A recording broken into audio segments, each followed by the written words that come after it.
Bagi para suami, berhati-hatilah kalau ingin berduet dengan biduan dalam sebuah pesta. Sebab bisa jadi sang istri tidak suka dan melakukan hal yang bisa mempermalukan Anda di depan banyak orang.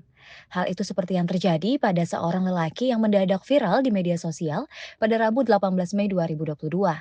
Lelaki tersebut menjadi pusat perhatian bukan hanya di mata orang-orang dalam pesta yang dihadirinya, melainkan publik se-Indonesia akibat berani mencoba nyanyi berduet dengan biduan.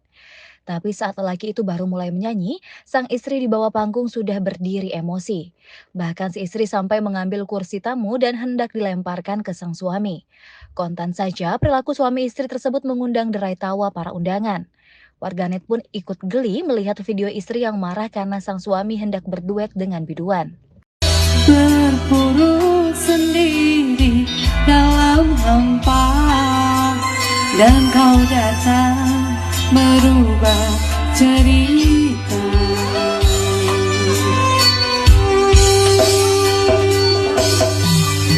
Aku menemui doa dari